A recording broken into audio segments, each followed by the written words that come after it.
Assassin's Creed has been a gaming household name for a decade now and has released a dozen games with each one always coming up with new and unique setting to explore. But each of the AC games always had a bad design decision that I, or the community, largely didn't like.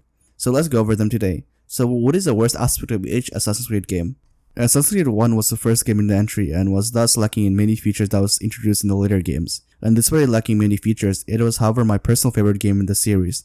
The worst aspect of the AC1 is the repetitive structure of the missions, where you have to complete some 3 to 6 missions to unlock your main assassination quest for progressing through the story. Whether it was an interrogation, trailing mission, pickpocket or eavesdrop, and etc. For me personally, I enjoy doing this mission as they were well designed and very immersive for the Assassin's Creed fantasy, but I can't deny it being all the same structure for the entire game, where you have to do it like 9 times. So it gets really annoying and repetitive doing it so many times.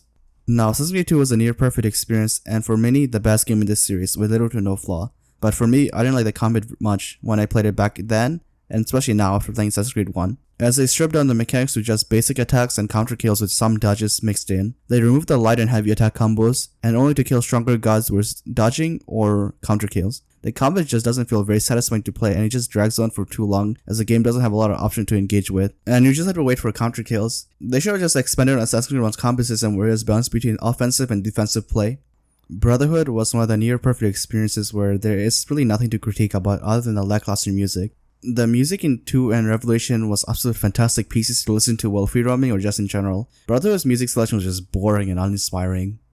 Revelation was the greatest conclusion to a character arc that I had ever experienced, not just for AC titles but for gaming in general. But the tower defense missions were just some of the worst tower defense I'd ever played, especially as someone who probably sunk over 1,000 hours in the genre. The tower defense was just boring and uninspiring to go through. It felt like adding feature for sake of having features. It didn't add anything to the experience other than padding out the length of the game. AC3 had a lot of people not liking it either for the pacing or the character of Connor.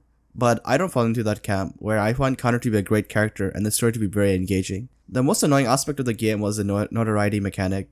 Notoriety was way too punishing for the player for killing a few guards. The system took the fun out of combat for engaging in the open world. Furthermore, you can't even escape using social stealth, and when you do escape, the guards spot you instantly after you're out of social stealth. It was just an annoying experience overall.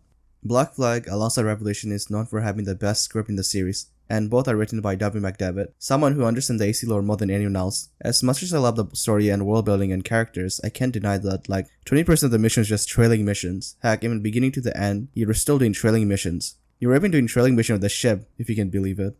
Much of the plot and character dialogue happened through these trailing missions, so it was just a lazy way to push the plot and develop characters. Rogue was a bad game and it was poorly written, where the writers didn't understand how to portray the assassins and the Templar properly. All they did was reverse the roles of the factions without actually understanding the roles of the assassins and the Templar. So it was a terrible Templar perspective game. The game just felt like a filler game in this series just for the last gen consoles before moving on. But the worst aspect of the game is overly large and boring open world that is also incredibly boring to play. The game tries way too hard to be Black Flag without understanding what made Black Flag so great in the first place. They just made a large, boring open world with nothing but pointless and useless collectibles. Overall, it felt like a crash grab that was chasing the Black Flag success and hype, just like what they're trying to do with Skull and Bone, and we all know that project is certainly doing well. When Unity released back in 2014, the game was broken and a buggy mess. Although many of the issues and bugs were fixed, even now there are still so many issues left in the game. The worst aspect for me was the inconsistency with the parkour. Sure, AC historically always had inconsistent and little bit of janks, but Unity took it to a whole nother level with something always going wrong in every few seconds.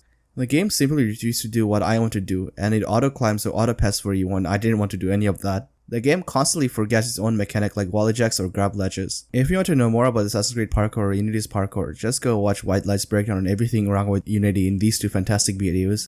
I absolutely hated Syndicate when it came out, and even now. The game was just a bad parody of the AC franchise with goofy characters, bad writing, and terrible plot.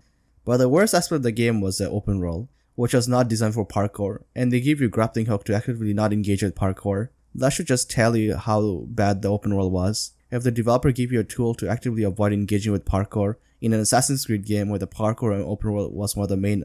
Assassin's Creed Origin was one of my favorite AC games since Black Flag, but the game does a terrible job of being an origin story for both the AC franchise and establishing lore about the Brotherhood, as they played it too safe for the new audience without getting into any philosophical discussion of the Brotherhood and their interaction with the world they lived in, which was one of the core pillars of what made the old Creed games so good and memorable. Hell, even Valhalla does a better job of being an origin story from the letters and modern day notes. The final letter from Bayek was a nice touch and some of the best writing in the series, which would have been great for Bayek's sequel. but he ended up in Valhalla for some reason. Now look, I don't really like Odyssey, and I never will. So where did the game go wrong? Well, just about everything really to being an Assassin's Creed game, by breaking every aspect of the lore and making shit out that make no sense. It's the only game where there is no hidden blade nor even robes. You can't even one-hit assassinate targets. On top of being a terrible Assassin's Creed game, it is also a terrible RPG game where your character is a bipolar and the choices have no consequences, where you can murder the whole village and still be the hero of the day. Now for Valhalla, the main story structure of Valhalla is one of the worst aspects of the game. The game rebranded side quests as main story content where it doesn't feel like it has much significance to this main story. Realistically, the game only needed like 3 arcs to finish the main story, so it feels like too much content was added to the main story to pad out the runtime. The game just drags on for too long, and it got really boring really fast. So if I try to replay the game, it just feels like a chore.